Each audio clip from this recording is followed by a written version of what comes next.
DC motor টপিকে DC motor এর যে মেন ফাংশনটা সেটা হচ্ছে ইলেকট্রিক্যাল এনার্জি থেকে মেকানিক্যাল এনার্জিতে কনভার্সন। এটা আমরা জানি, ইলেকট্রিক্যাল এনার্জি থেকে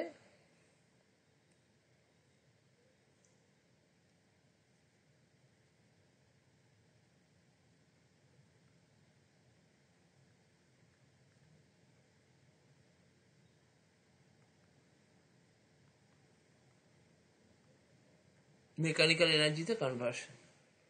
এটা হচ্ছে মোটরের বেসিক ওয়ার্কিং প্রিন্সিপাল। এইটা জানার আগে আমাকে কি করতে হবে, আমাকে এই জায়গাটা আগে সবার আগে ক্লিয়ার করতে হবে যে কনস্ট্রাকশন যদি আমি বলি,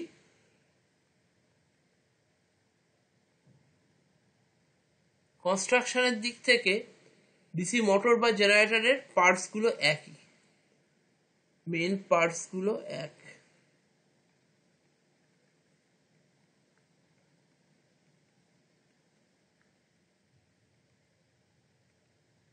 field winding,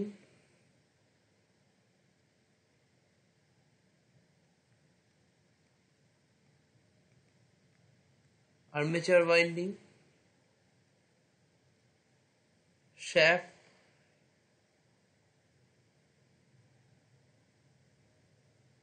commutator, brush, yoke. Field winding এ কি হয়,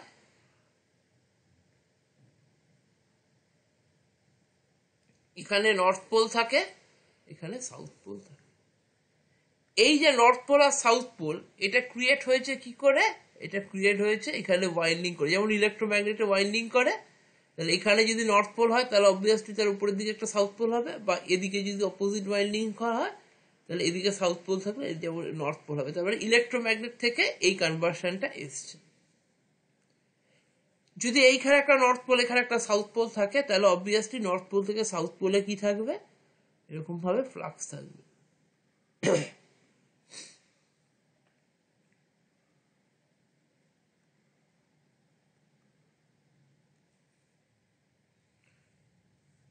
এই ফ্লাক্স গুলো ক্রিয়েট করাই হচ্ছে ফিল্ড ওয়াইন্ডিং এর কাজ। এর ভেতরে কি থাকে, এর ভেতরে একটা আর্মেচার থাকে, যেখানে তার এখানে একটা শ্যাফট থাকে, এর ভেতরে ওয়াইন্ডিং থাকে, এটাকে বলা হয় আর্মেচার ওয়াইন্ডিং।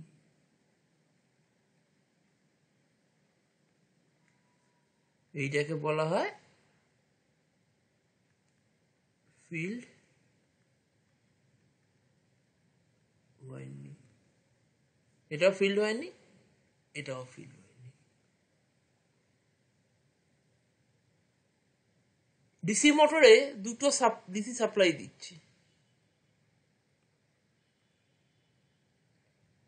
একটা সাপ্লাই যাচ্ছে ফিল্ড ওয়াইন্ডিং এ,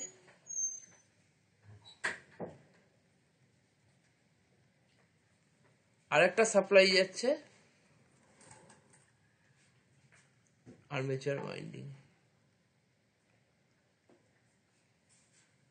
ডিসি মোটরে যে ফিল্ড ওয়াইন্ডিং এর সাপ্লাইটা যাচ্ছে সেটা ডিসি।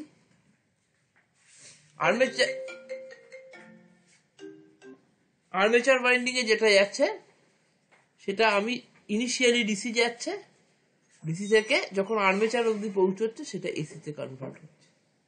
কে কনভার্ট করছে, কমিউটেটর করছে।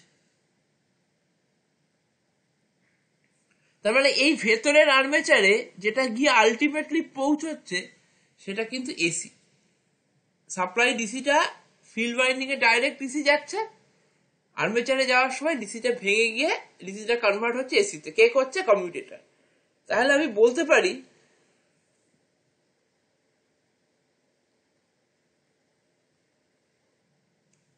commutator is a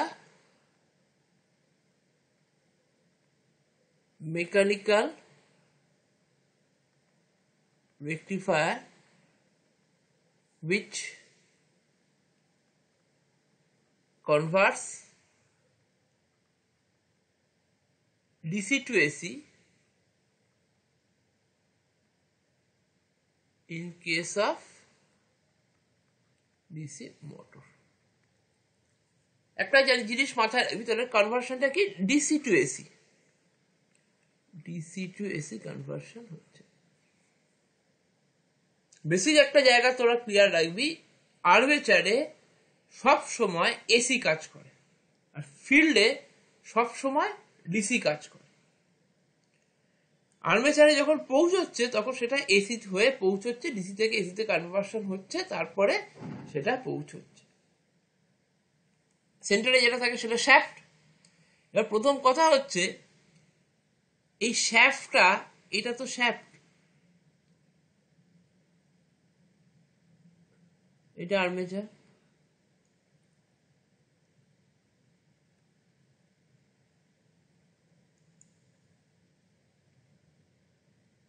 এইখানে কমিউটেটর থাকে,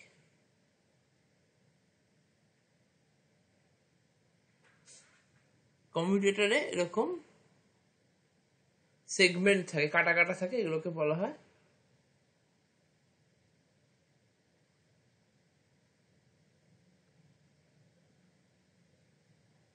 কমিউটেটর সেগমেন্ট। তার সাথে কে থাকে? কার্বন ব্রাশ থাকে। এই যে আমি ডিসিটা দিচ্ছি, ডিসিটা একটা রোটেটিং পার্টে কারেন্ট তো যেতে পারে না, তো থ্রু কার্বন ব্রাশ হয়ে যাচ্ছে। এইটাকে, এটা হচ্ছে তোদের কার্বন ব্রাশ।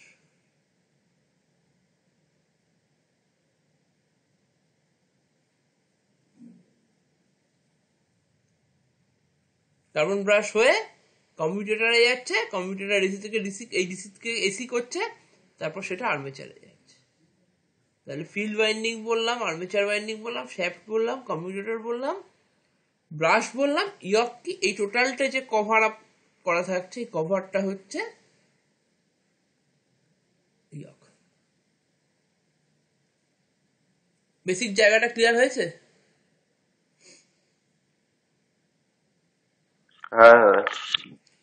এখন একটা ওয়ার্কিং প্রিন্সিপাল বলতে গেলে,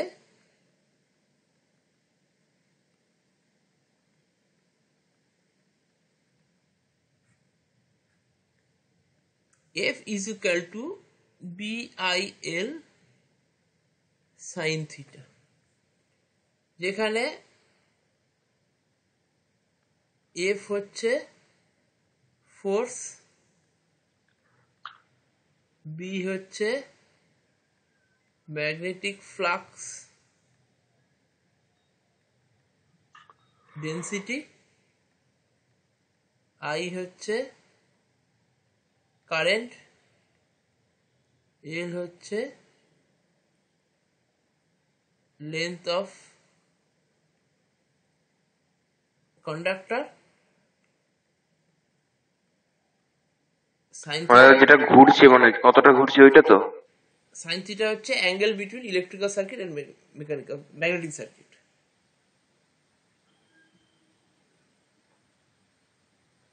ইলেকট্রিক্যাল আর ম্যাগনেটিক সার্কিটের মধ্যে যে অ্যাঙ্গেলটা থাকে সেইটা হচ্ছে sine theta.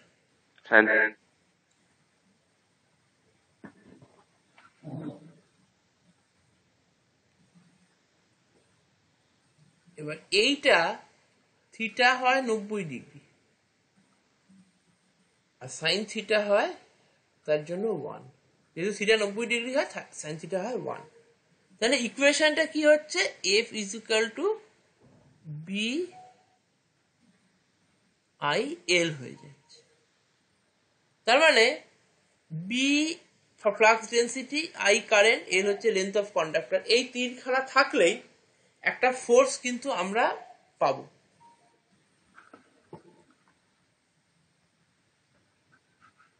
Fleming left hand rule অনুযায়ী ডিসি মোটর চলে, ডিসি মোটর যে ওয়ার্কিং প্রিন্সিপালে চলে সেটা হচ্ছে Fleming left hand rule.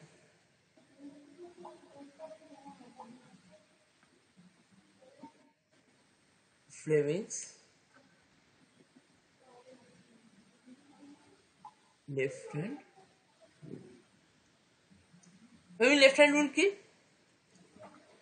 4 finger, middle finger, আর থাম যদি 90 ডিগ্রি টু ইচ আদার হয়, প্রত্যেকটার সাথে প্রত্যেকটা 90 ডিগ্রি হয়, এটা 90 ডিগ্রি, এটার সাথে এটা 90 ডিগ্রি, মানে তিনখানা অ্যাক্সিস তো, এটার সাথে এটা 90 ডিগ্রি যদি হয়।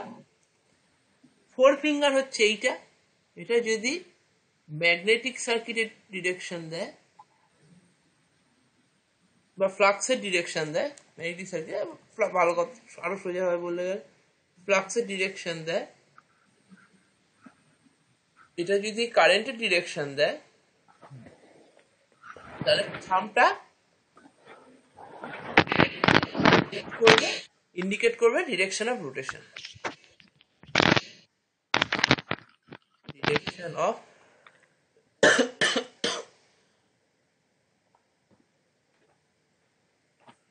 রোটেশন।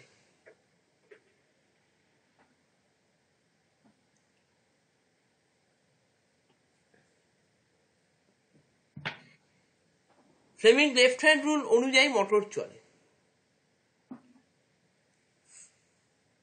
এই যে আমি ছবিটা এঁকেছিলাম, north pole, south pole, electromagnet, ভিতরে আর্মেচার, এখানে আর্মেচার ওয়াইন্ডিং,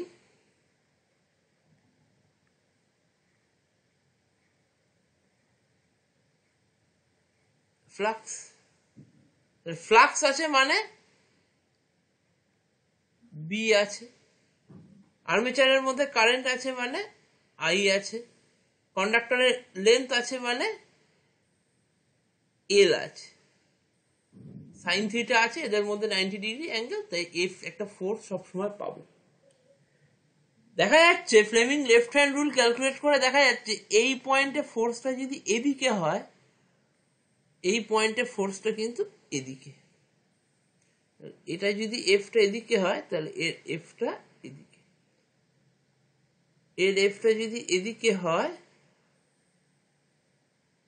এর এফটা এদিকে, তাহলে অ্যাক্সিস, তাহলে এই রেসপেক্টে এটাকে যদি আমি অ্যাক্সিস ধরি, তাহলে এর রেসপেক্টে একটা মোশন তৈরি হচ্ছে কোন দিকে, একটা মোশন তৈরি হচ্ছে এই দিকে।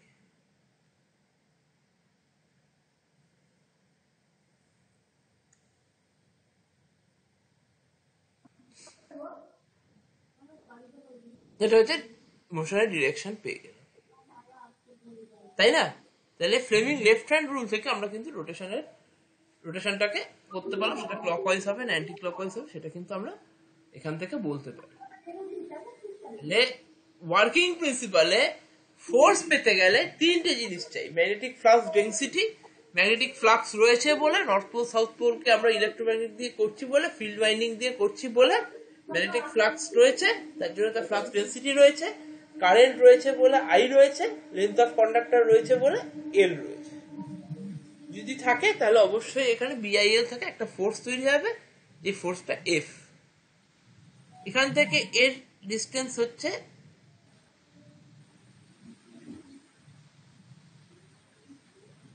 আর, তাহলে F into R is equal to T.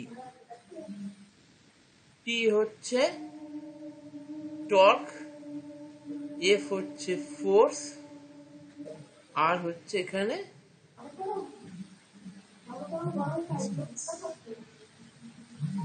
Torque হচ্ছে ফোর্স ইন্টু ডিস্টেন্স হচ্ছে টর্কের formula.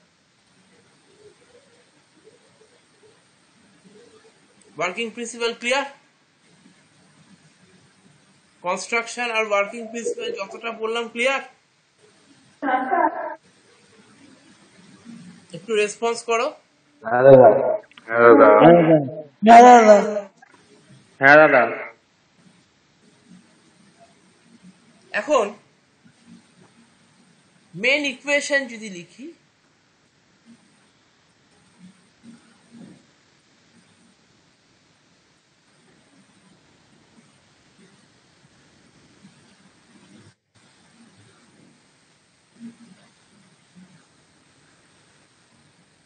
V is equal to EB plus IA RA। এটা হচ্ছে ডিসি মোটরের মেইন ইকুয়েশন। V হচ্ছে সাপ্লাই ভোল্টেজ, EB হচ্ছে ব্যাক ইএমএফ, IA হচ্ছে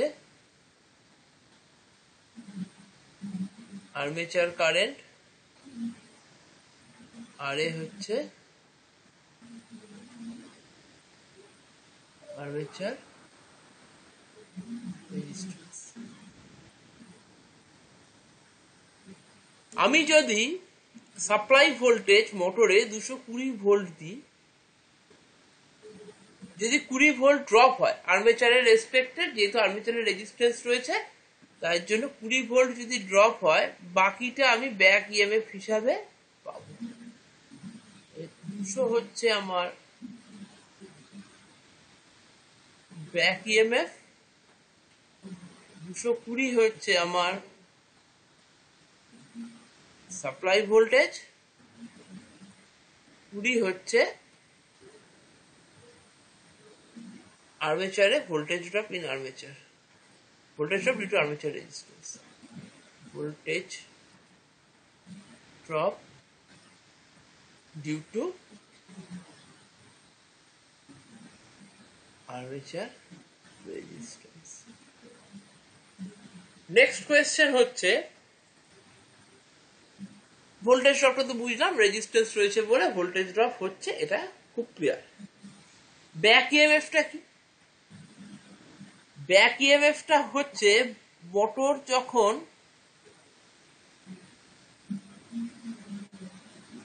এই যে মোটরটা যখন ঘুরছে, এটা তো ফ্লাক্সের মধ্যেই ঘুরছে, north pole south pole field winding করা আছে, এর মধ্যে আর্মেচার ওয়াইন্ডিং রয়েছে, শ্যাফট রয়েছে, মোটরটা ঘুরছে। তার মানে অবভিয়াসলি সেটা তো ফ্লাক্সের মধ্যেই তো ঘুরছে। ফ্লাক্সের মধ্যে যদি ঘোরে তাহলে ওখানে ইএমএফ ইনডিউসড হয়।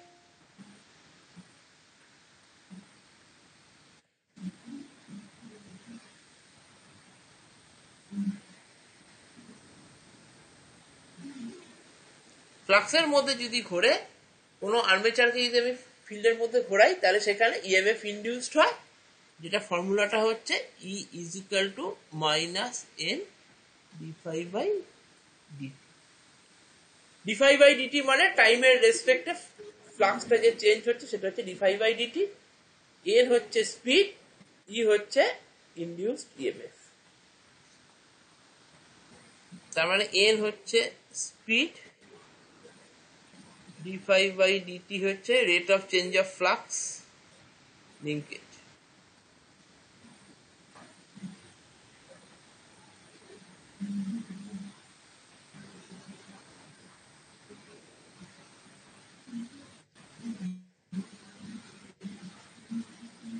E হচ্ছে ইনডিউসড ইএমএফ।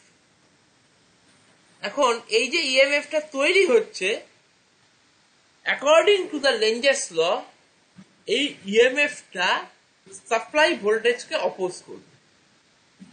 লিখে দিচ্ছি, according to the Lenz's law,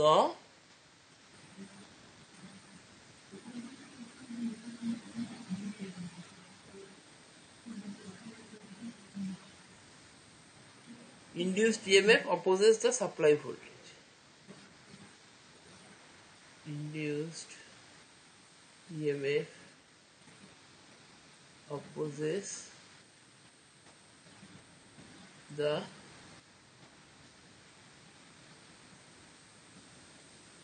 supply voltage। তাহলে ইনডিউসড ইএমএফ যদি সাপ্লাই ভোল্টেজকে অপোজ করে লেঞ্জেস ল অনুযায়ী, তার জন্য এই ইএমএফটাকে বলা হয় ব্যাক ইএমএফ। যে ইএমএফটা ইনডিউসড হচ্ছে, এটা সাপ্লাই ভোল্টেজকে কি করছে? অপোজ করছে, সেই জন্য এটাকে কি বলা হয়? এটাকে বলা হয় ব্যাক ইএমএফ। ক্লিয়ার?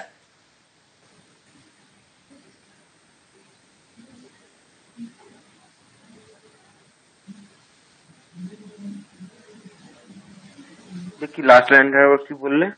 এটা বুঝতে পারলাম না। কি ব্যাক করছে কি বললে এটা? ইনডিউসড ইএমএফ, যে ইএমএফটা ইনডিউসড হচ্ছে অ্যাকর্ডিং টু দ্য লেঞ্জেস ল, সেটা সাপ্লাই ভোল্টেজকে অপোজ করছে, বাধা দিচ্ছে। সেই জন্য এই ইএমএফটাকে বলা হয় ব্যাক ইএমএফ। Back EMF.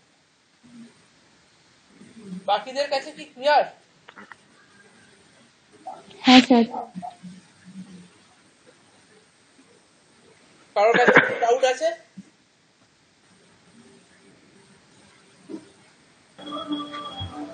না দাদা নেই আমার।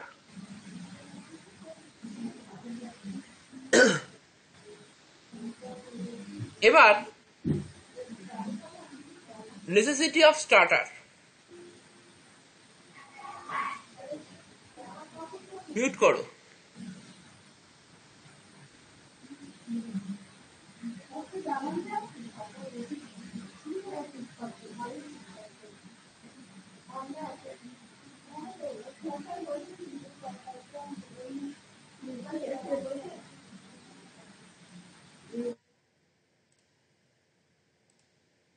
দিয়ে দেবো যদি মাইক অফ করে।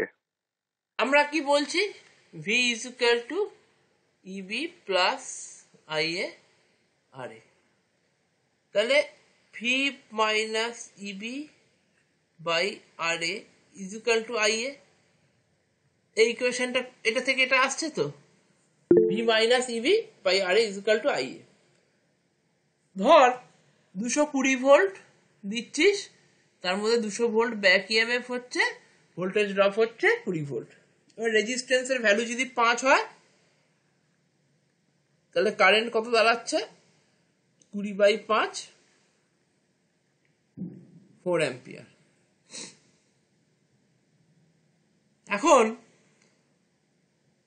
at the time of starting,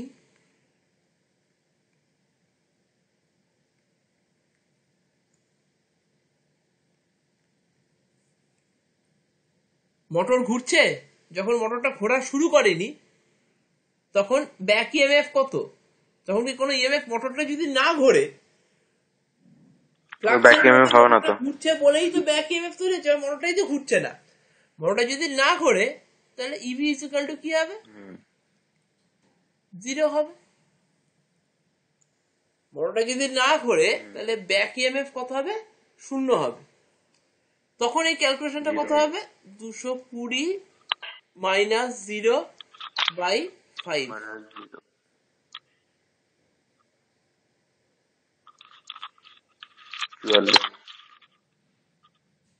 তাহলে 10 টাইমস বেড়ে যাচ্ছে। স্টার্টিং টাইমে কারেন্ট কগুণ হচ্ছে? 10 গুণ হয়ে যাচ্ছে।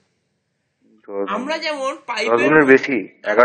পাইপের মধ্যে দিয়ে 10 গুণ বেশি, আমরা যেমন পাইপের মধ্যে দিয়ে জল বেশি পাঠালে পাইপ ফেটে যায়, তেমন তারের মধ্যে দিয়ে বেশি কারেন্ট পাঠালে তার পুড়ে যায়।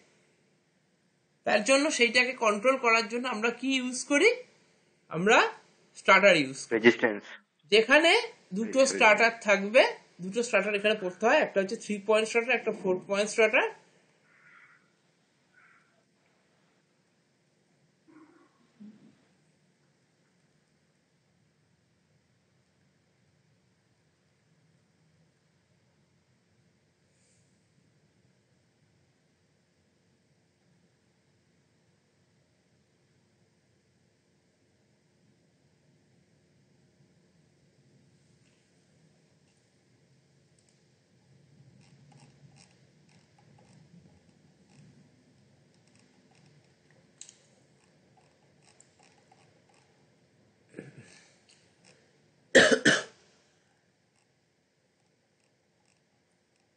এটা হচ্ছে একটা 3 পয়েন্ট স্টার্টারের ছবি, যেখানে স্টার্টিং টাইমে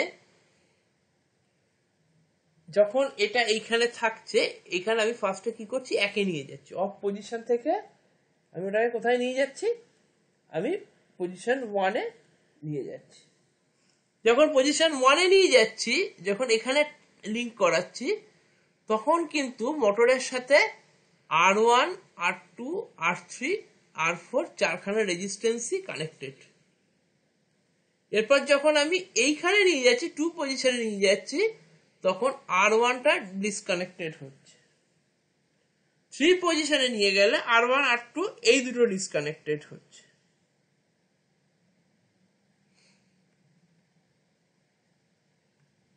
এরপরে এটা, এরপরে এটা। যত আমি স্পিড বাড়াচ্ছি একটু একটু করে ব্যাক ইএমএফ তৈরি হচ্ছে। ব্যাক ইএমএফ যত বাড়তে থাকবে তত কারেন্টের ভ্যালু একটু একটু করে কমতে থাকবে। লাস্টে 5 পজিশনে গিয়ে সমস্ত রেজিস্ট্যান্স ডিসকানেক্টেড করে দেবো, কারণ ফুল ফেজে তখন ব্যাক ইএমএফ তৈরি হবে। মোটরের স্টার্টিং কারেন্ট অটোমেটিক্যালি তার জন্য কমে যাবে, তাতে আর কোনো প্রবলেম হবে না। তাহলে মোটর এখান থেকে স্টার্ট হয়ে রান পজিশনে যেই চলে গেল, এখানে স্প্রিং দেওয়া ছিল, মোটরের কারেন্টের পাঠানোর জন্য নো ভোল্ট কয়েলে কারেন্ট গেছে, এটা একটা ইলেকট্রোম্যাগনেট। নো ভোল্ট কয়েল আর ওভারলোড কয়েল একটা ইলেকট্রোম্যাগনেট। এই নো ভোল্ট কয়েলে কারেন্ট গেছে বলে ইলেকট্রোম্যাগনেটটা এনার্জারাইজড হয়েছে, এই প্লাঞ্জারটাকে কি করবে, টেনে ধরবে, আটকে দেবে।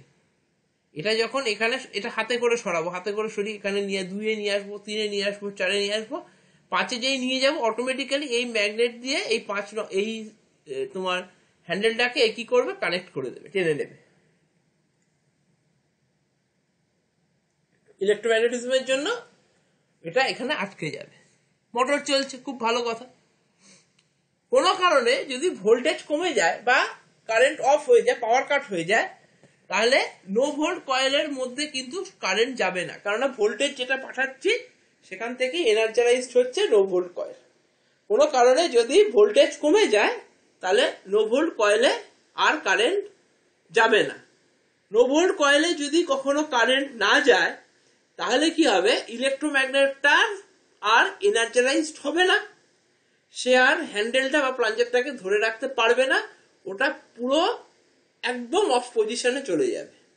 স্প্রিং দিয়ে টান দেওয়া আছে, ওটা একদম স্প্রিং এর টেনশনের জন্য অফ পজিশনে চলে যাবে। এবার হচ্ছে ওভারলোড কয়েলের রেসপেক্টে আসে। নর্মাল অবস্থায় ওভারলোড কয়েল, নর্মাল যে কারেন্ট ফ্লো হয় তাতে ওভারলোড কয়েলটা যে যতটা এনার্জারাইজড হয়, ও কিন্তু এই পি প্লাঞ্জারটাকে নিজের দিকে টানতে পারে না। নর্মাল অবস্থায় পি প্লাঞ্জারটাকে ও নিজের দিকে টানতে পারে না, নর্মাল অবস্থায় যা কারেন্ট ফ্লো হয়। ওভারলোড অবস্থাতে কোনটা চেঞ্জ হয়, ওভারলোড অবস্থাতে কারেন্ট বেড়ে যায়। মোটরে কোনটা চেঞ্জ হয়, ওভারলোড অবস্থাতে মোটরে কারেন্টটা বেড়ে যায়। যেই ওভারলোড অবস্থাতে মোটরের কারেন্ট বেড়ে গেল, সঙ্গে সঙ্গে কি হলো, এই ইলেকট্রোম্যাগনেটটা এনার্জারাইজড হয়ে এই প্লাঞ্জারটাকে টেনে ধরলো। যেই প্লাঞ্জারটাকে টেনে ধরলো, এই দুটো কি হলো, জুড়ে গেল।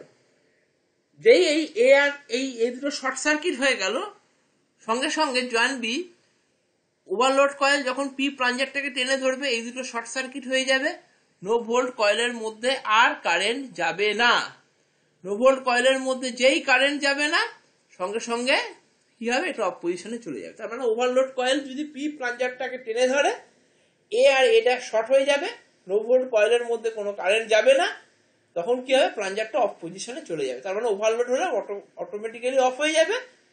ভোল্টেজ কম হলে বা লো ভোল্টেজ হলে বা ভোল্টেজ না গেলে তখনও কিন্তু মোটর অটোমেটিক্যালি বন্ধ হয়ে যাবে।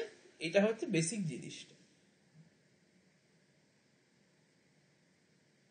ফিল্ডে যে সাপ্লাইটা দিচ্ছি সেই সাপ্লাইটাই নো ভোল্ট কয়েলে, মোটরের ফিল্ডে যে সাপ্লাইটা দিচ্ছি সেই সাপ্লাইটাই নো ভোল্ট কয়েলে যাচ্ছে। এখন কথা হচ্ছে, আমি এই রিলেশনটা জানি, N proportional to Eb by phi. N হচ্ছে স্পিড, ইবি হচ্ছে ব্যাক ইএমএফ,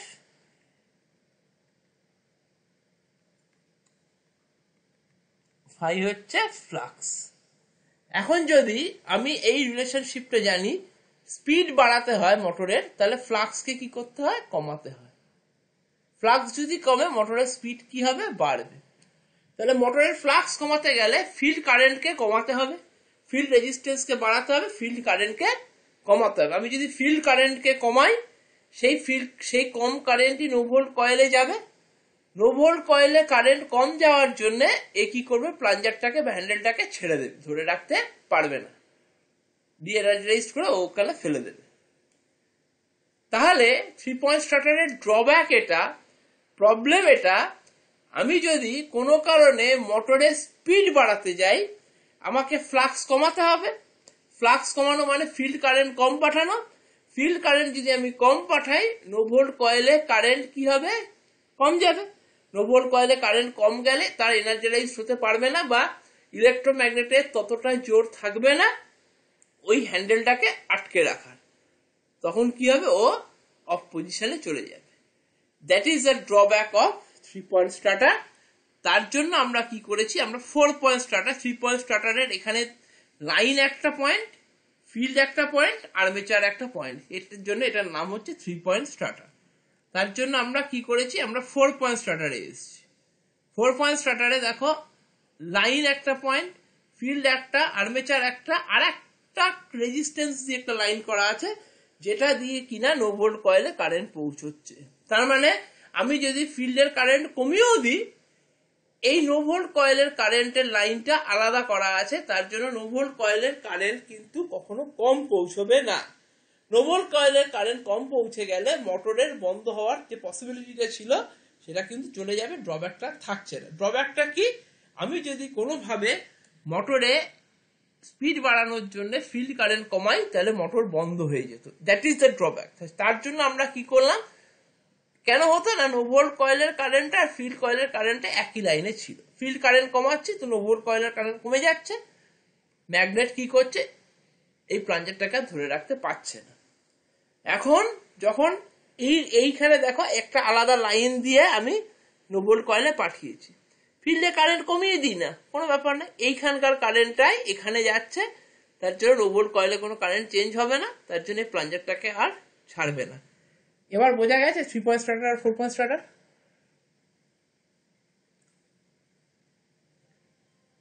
বোঝা গেছে?